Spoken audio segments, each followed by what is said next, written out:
So, barring Stefan, of course, the two people who I consider to be perhaps the most deceptive and even perhaps the most calculating in this case would be Jenn, of course, and Chris Stearns. Now, I know it's not overly popular to criticise Chris or Deb Stearns, but I have done a few videos where I've highlighted some major inconsistencies in their statements and basically showed some big whoppers that they've said. Now, with this in mind, I was going through the Jen Soto video interview again a few weeks ago, looking for something in particular. And there was one thing that she said that really struck me because it sounded like she was parroting Chris Stearns. And it made me question how much of that time on the 28th, when Stefan was apparently asleep in his hotel room, how much of that time was spent between the two of them discussing the story, essentially. Now, most of us believe that Jenn and Stefan spent time concocting an alibi for Stefan, but no one's really dug into exactly why did Chris drive in the middle of the night to Orlando just to book into a hotel room and go to bed when he could have just driven there the following morning. And why exactly did he need to go there? Was it more than just the need to support Stefan in this, which is what is the official story? Well, there's two official stories, actually. One official story is that they needed him to get them into a hotel room because Jen had no money. We now know that that's not the truth, and that in fact Jen and Stefan paid for themselves. They also paid for the dog, and then Chris reimbursed them. And then, of course, the other version is that Chris went there to provide moral support. But it seems like a heck of a long drive just to provide moral support. And I have covered this in a few videos as to possible reasons for him going there and why he needed to go there in the middle of the night and couldn't just go there in the morning.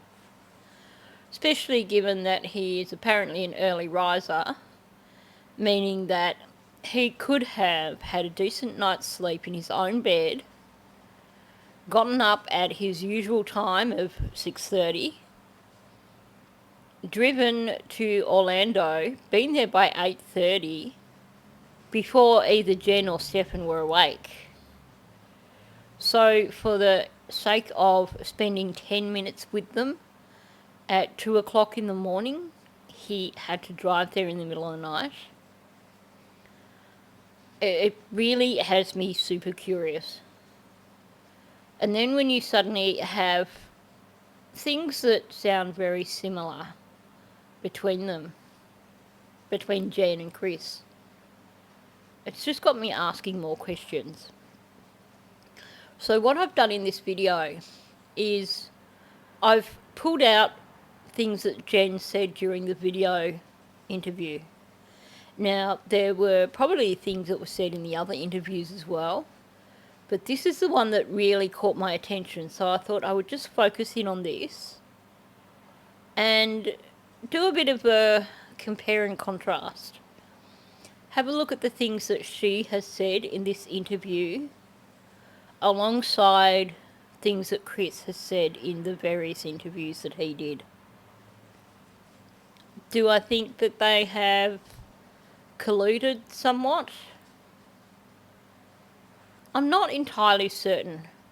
It's not the same as Jen pretty much parroting Stefan's story word for word.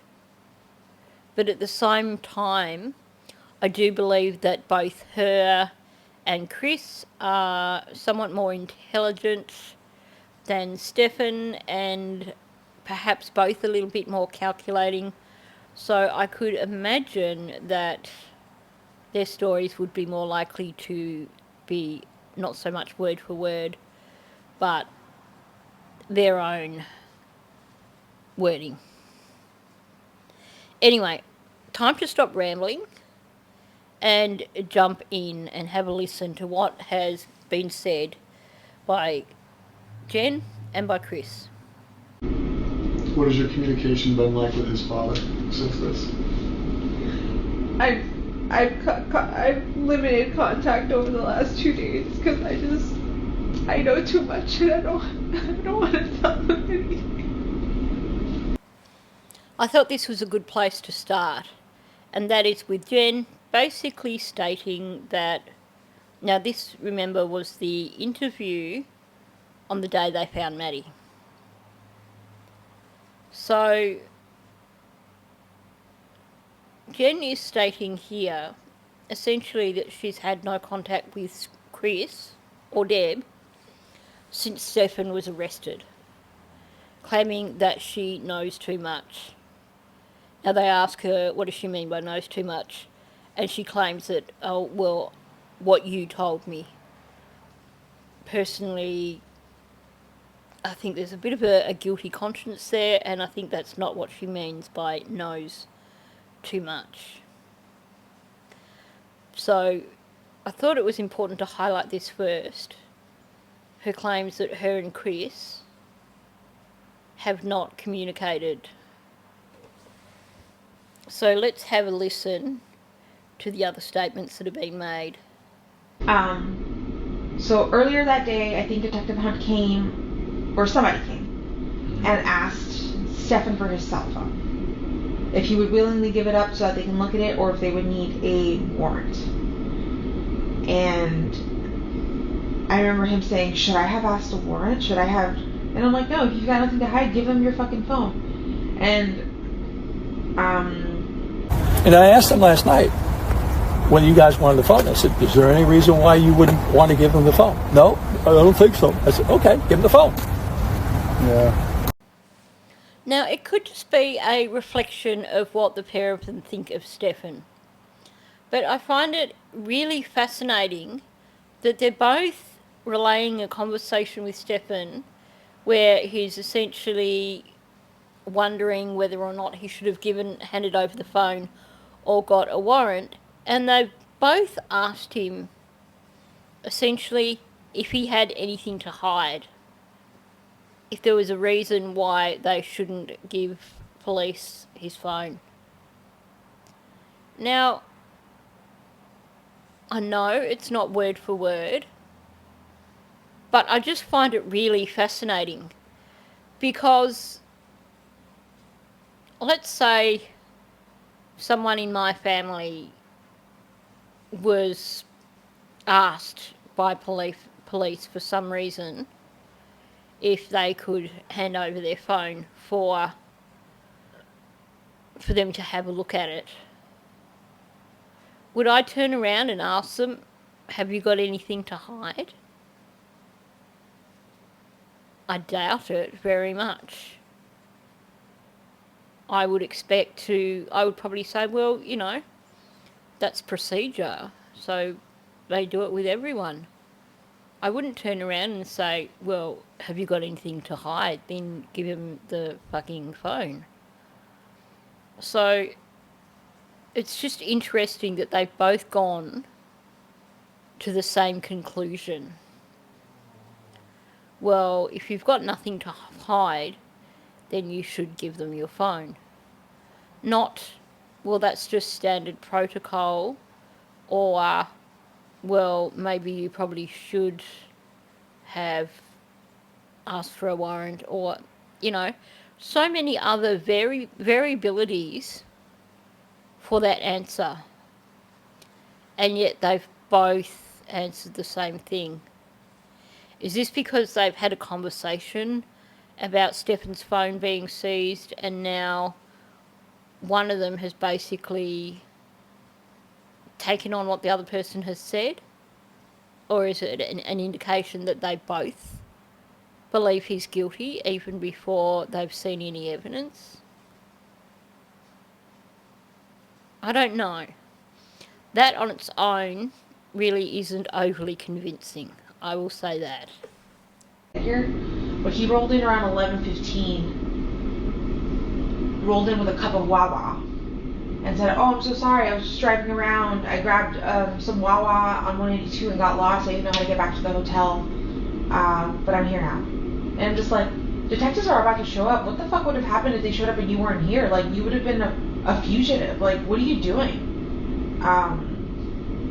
So when you read your son the Riot Act, what do you mean by that? I said, what the fuck are you doing? Yeah. I said, if they came here and you weren't here, they would immediately put a bolo out and find you and arrest your ass and just haul you off to jail. Is that what you want? Yeah. So then I got a call back from her later and saying that the detective had called and said they were going to come over within the hour to visit with them. And I said, okay, I'm on my way. So I left the office and drove over there and thinking, well, he's going to be in a world of hurt if he's not there when they come back because they'll probably put a bolo out on him and then just decide to arrest him because he's wandering around. What's he doing? Mm-hmm. Okay, so both of them have this notion that him not being at the hotel would be some sort of criminal offence. Jen says, you would have been a fugitive. Like, what are you doing? Chris also was like, well, what the F are you doing? They would have immediately put a bolo out on your ass. Why did they both jump to that conclusion? Why are they both, once again, saying the same thing? Because let's look at this rationally. At that point in time, the only knowledge they had was that Stefan was the last person to be known to be with Maddie, that the apartment had been locked down, they'd seized his car and they'd seized his phone. Yes, it seemed pretty clear that they were looking at him, but had they named him as a suspect? No. Had they given him or Jen instructions not to leave the state? No. Because at that point in time, that's as far as things were going. So even if, or even with those signs that police were kind of interested in him, there is absolutely no legal reason for him to not to be at the hotel. And, I mean, let's be realistic. Apparently, according to Jen, Stefan likes to go shopping when he's stressed. Well, wouldn't you just think, oh well, he's just gone to Target next door and he'll be back soon? Which at one point she said that in an interview. But no, straight away, both of them are convinced that his absence from the hotel is going to cause him to be arrested. Why are both of them essentially saying the same thing here? Is it because they both know what Stefan did? Is it because neither of them trust Stefan and they see him as a criminal? Or is it just one heck of a coincidence? Still, I mean, maybe they're just on the same wavelength, but it's certainly interesting. In this area, I have no idea. Orlando, Kissimmee, no idea where he could have taken her. But his trip to Northport is weird as fuck. I feel like in Northport he knows more people. He has more friends. There could be a place and somewhere there he could have stashed her. You guys said he went into a storage unit. That would be another place to look. Do you know the unit number for your storage unit? Yeah.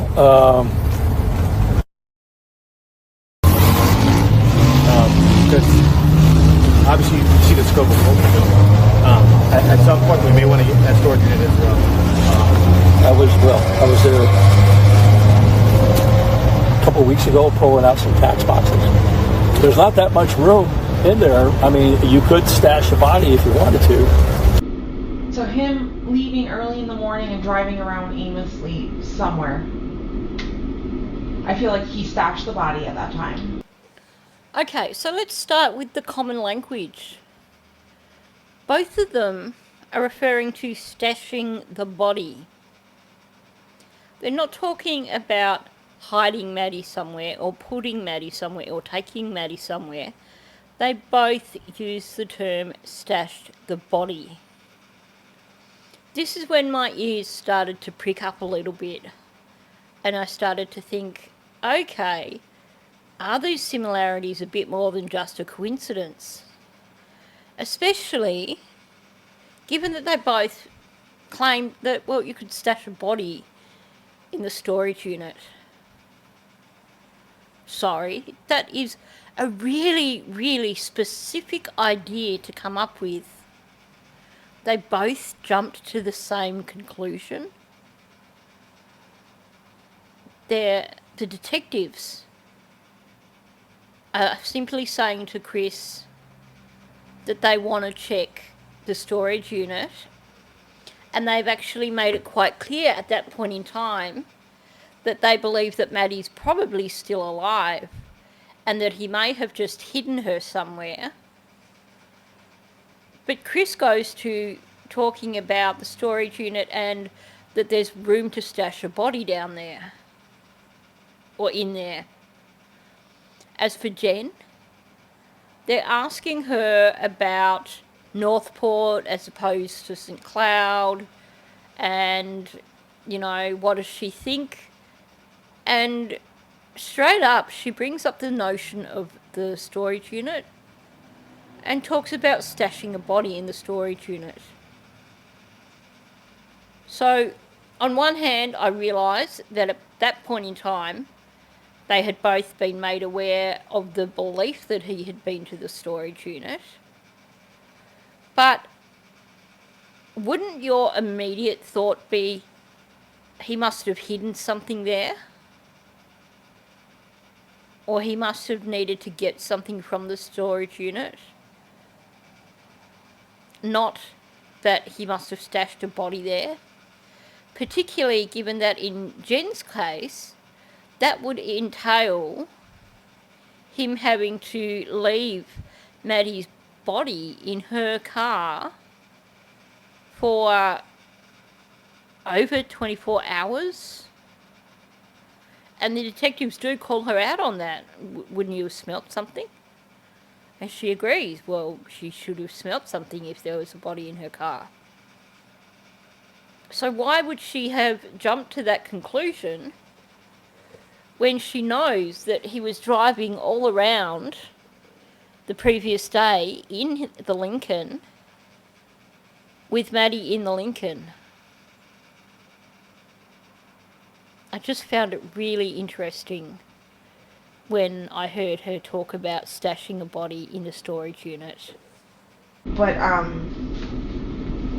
there's plenty of woods around his house. Around that exit is kind of secluded. Like, when you say his house, you mean his parents' house? his parents' house, yeah. There's wooded lots all around. So next to me, there's a new house, and he's a renter. There's my house, and then to the left, there is wooded lot. There's a lot of wooded lots before my house, and then you run into one or two houses. Now we know that Jen was really stuck on the notion of Maddie being in a wooded area. And she kept going back to talking about Maddie being in a wooded area.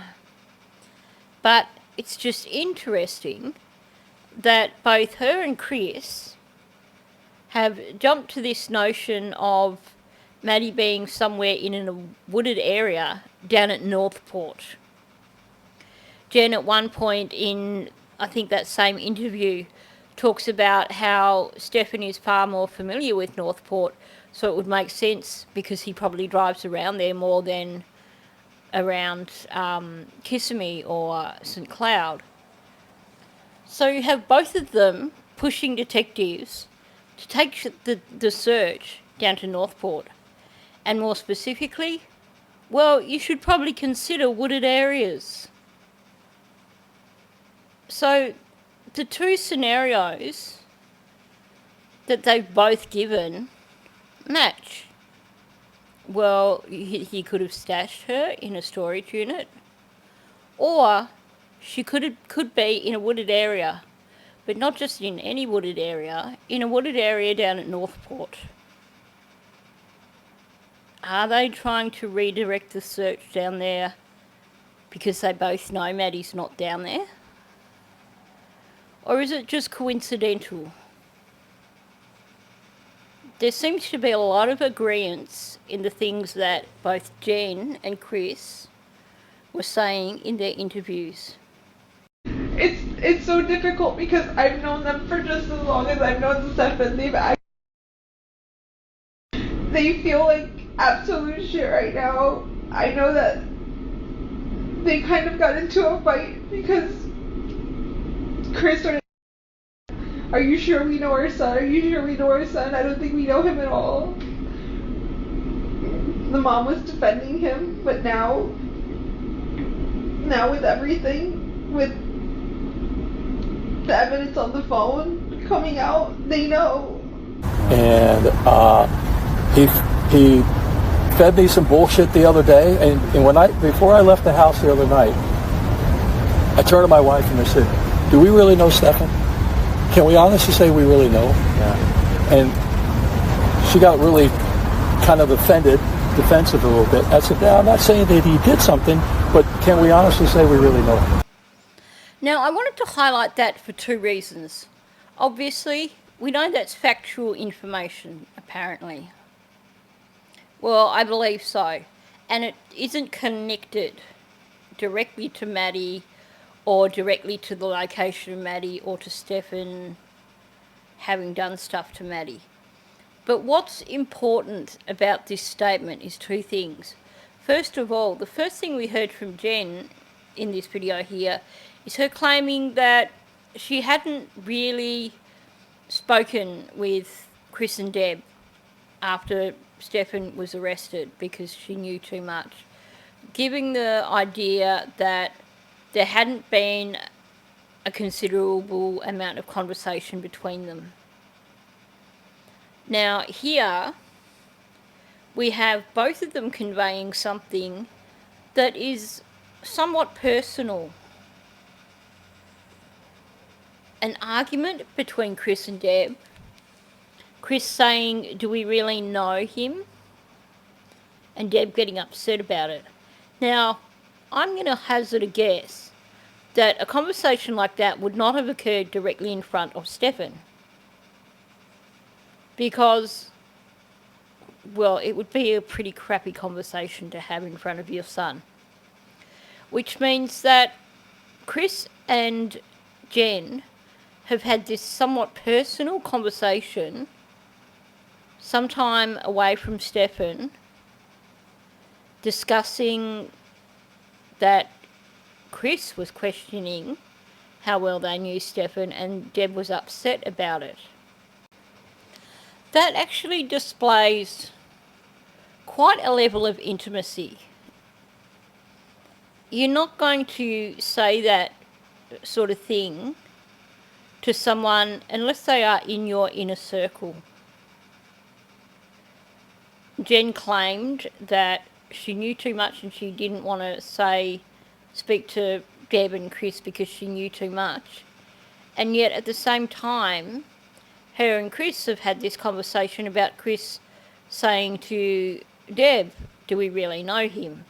Which to me establishes the fact that they would have been fine with having a conversation with Jenn about Stefan's arrest, because essentially the subject had already been broached.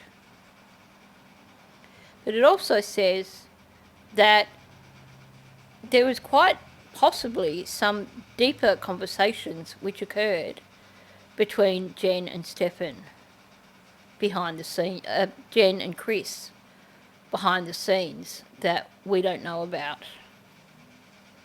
Which again goes to the question of, why are their statements so very similar? How much time did they spend after Stefan was arrested, or after Stefan's trip to Northport, discussing Stefan and discussing perhaps what they might be saying to detectives? With that phrase, putting weight on it, like, do you feel like it's more suspicious what he was doing in Northport versus 192?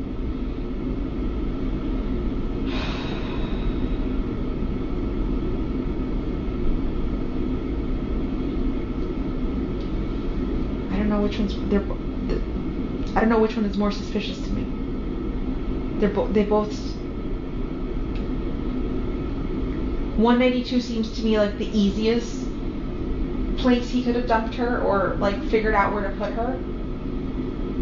Unless she was in my trunk the whole time and he went to Northport. The trunk of your car? Yeah. Didn't you drive your car at some point? I Did you did. guys sit in your car at some point? I did. So that's what I'm saying. Like, I would have probably smelled something, but I didn't. So I'm just trying to think. I'm like, did he stash a body in Northport? No, I don't think so. He was probably hiding something or destroying something. There was, well, the thumb drive that you provided. Was okay, so there was stuff off of So that. there, I can tell you there was a. So identifying those individuals, it'd be almost nearly impossible. 30,000. Yes, sir. What about the hard drive?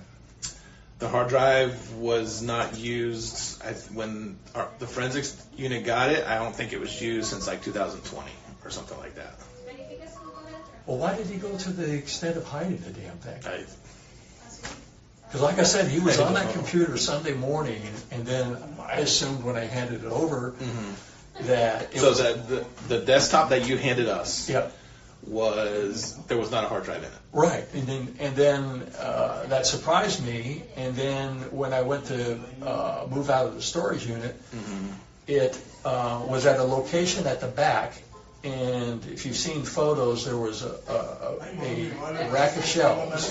And Yeah, I was there that night when we did this. okay, so you could easily slide back to the rear of that, and from where it was, you could easily tuck in where I found the hard drive. You could have easily just placed it. Right. So I don't know if he. But yeah, did there it. was no activity on the hard drive for years. Huh. So we don't know where the hard drive on the computer that he was using when you said you saw him using the computer, where that hard drive is. Oh, this isn't the same hard drive? Oh. Because if he was using it that morning, Yeah. we would have been able to tell through the forensics dump. Right.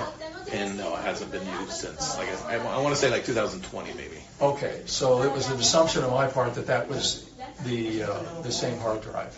But I don't know how he put that hard drive in it, and I don't know how he put that in there. So he must have just destroyed the thing. Right. It would have made Which we don't. best sense to do that for sure, but too bad he wasn't smart enough about the phone. Not that I would be encouraging that, but still. This was by far the biggest red flag for me. Now, just to bring you up to speed in terms of the hard drive that Chris is referring to. Now, there's a lot of confusion out there, and I've actually covered this in a few videos, and I actually also have done a video that is correcting misinformation. But let's talk about Stefan's trip to Northport first. and establish what actually happened there.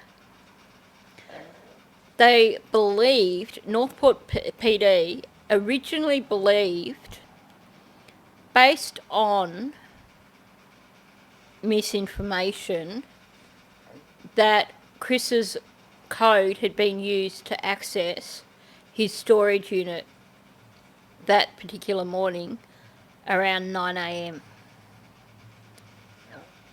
This led to the belief that Stefan may have stashed Maddie in there, may have hidden Maddie in there, and led to the search warrant where they broke open the storage unit and checked.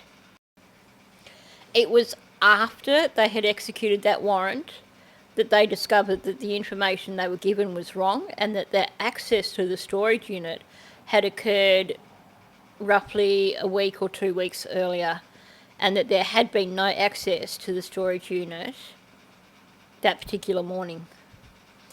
They had checked all the other access codes for that morning, none of them matched. Now, I know some people have speculated that, oh well, just because the storage code didn't match doesn't mean that he didn't go to the storage unit. There's no evidence. That was the only evidence to suggest him having gone there. So there's no evidence now to say that he ever went anywhere near that storage unit.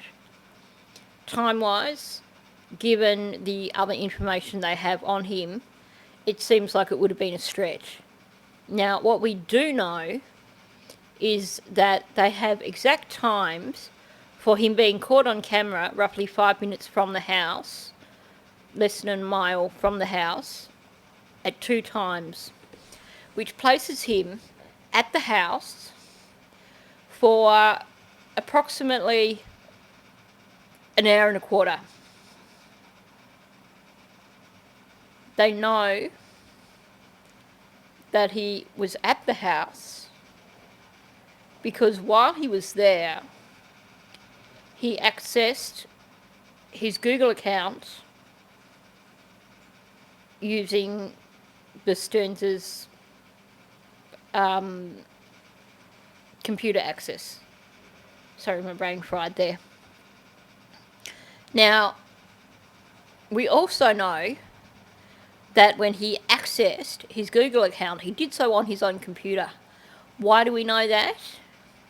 Because we have clear statements from Chris Stearns saying that Stefan had been on that computer just prior to leaving to go to Kissimmee on the Sunday. Meaning that there was a hard drive in that computer at the time that Stefan left to go to Jen's place on the Sunday. And yet by the time he handed that computer over, the hard drive was gone. So unless Chris or Deb removed that hard drive, which I can't see as being overly likely, then that seems to pretty much confirm the fact that Stefan removed that hard drive. Not only that, but we have Jen talking about when they were waiting in her car for that 4 hours after Stearns' phone had been seized. He was trying to access his Google accounts then on her phone, but couldn't do so because he needed two-step authentication.